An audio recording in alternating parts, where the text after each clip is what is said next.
एक कहानी मैं सुनाता हूँ आप लोगों को। एक शहर में एक व्यक्ति रहता था। सोने चांदी का व्यापार वो करता था और भगवान की पूजा करने में भी उसको रुचि थी। लेकिन वो अपना काम इतनी मेहनत और सच्चाई के साथ करता था। सोने और चांदी के काम में तो बेईमान करने की बहुत ज़्यादा गुंजाइश होती है, लेकिन वो अपना काम निहायत ही ईमानदारी से करता था और उसकी वजह से धीरे धीरे उसकी इज़्ज़त बढ़ने लगी, उसका बिज़नेस बढ़ने लगा और संत के रूप में धीरे धीरे वो शहर में मशहूर होने लगा। तो संत के रूप में उसको खूब इज़्ज़त भी मिलती थी, खूब उसका मान सम्मान होता था और चूँकि बिज़नेस भी अपनी पूरी सच्चाई और ईमानदारी से करता था वो, तो बिज़नेस भी उसका धीरे धीरे बढ़ता गया। एक बार उसके मन में किसी दूसरे स्थान पर जहाँ कोई देवी का मंदिर था वहाँ जाने की इच्छा हुई। तो उसने अपनी जितनी भी प्रॉपर्टी थी उस सबको बेच बाच के उसने सोने की अशर्फियाँ बनवा ली और करीब करीब 100 अशर्फियाँ उसने अपनी सारी जायदाद बेच के वो 100 अशर्फियों में कन्वर्ट करा ली और वो अशर्फियाँ लेके वो पानी के जहाज़ की यात्रा पर निकल पड़ा उस स्थान पर जाने के लिए जहाँ वो देवी का मंदिर था। कई दिन की यात्रा थी। वहाँ कुछ यात्रियों से उसका परिचय हुआ। एक आदमी से जो कि यात्रा कर रहा था जहाज़ पर, उसकी दोस्ती हो गई और 1-2 दिन के अंदर ही दोस्ती बहुत बढ़ गई। उसने उस आदमी को ये बात बता दी कि भाई मैंने अपनी सारी ज़िंदगी की पूंजी जो है उसकी 100 अशर्फियाँ बनवा ली हैं और वो अशर्फियाँ लेके मैं इस यात्रा पर निकला हूँ।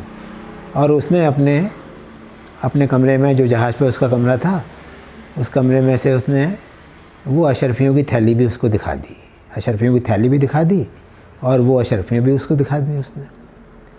उस आदमी के मन में कुछ चोर आ गया, बेईमानी आ गई।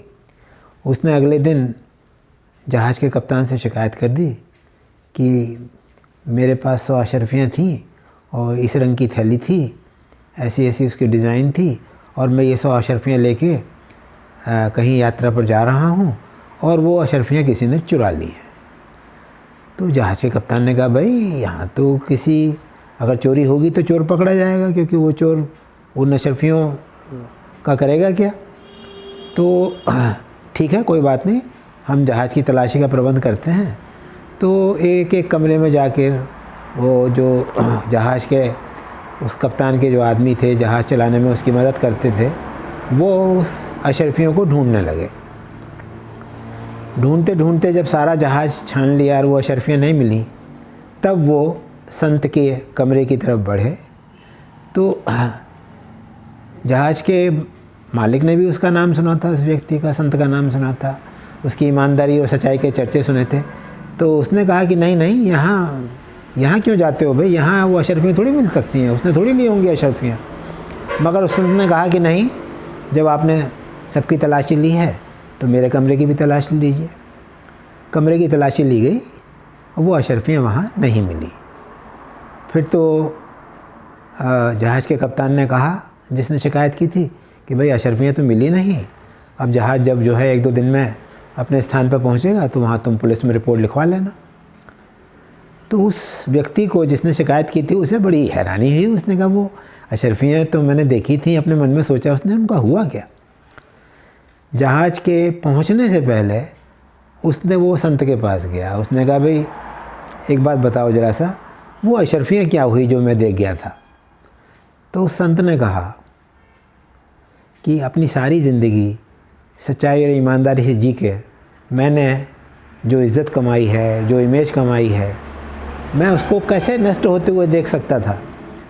इसलिए जब मुझे मालूम पड़ा कि वो अशर्फियों के लिए ढूंढ मच रही है, तो मैंने वो चुपके से समुद्र के अंदर फेंक दी।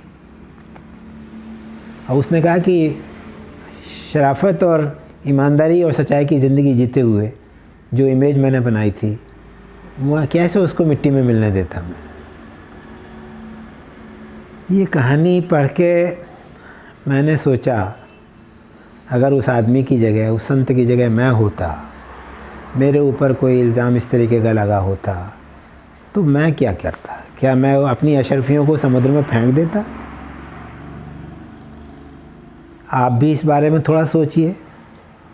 मैंने भी इस बारे में सोचा और मेरी समझ में ये आया कि वो संत ना तो शरीफ था, ना ईमानदार था, ना सच्चा था।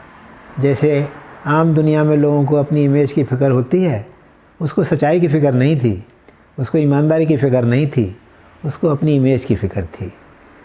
मैं अगर उसके स्थान पर होता तो मैं साफ साफ कह देता ये अशरफियाँ मेरी हैं, मैं इनका मालिक हूँ, मैं इन्हें अपने काम से ले जा रहा हूँ।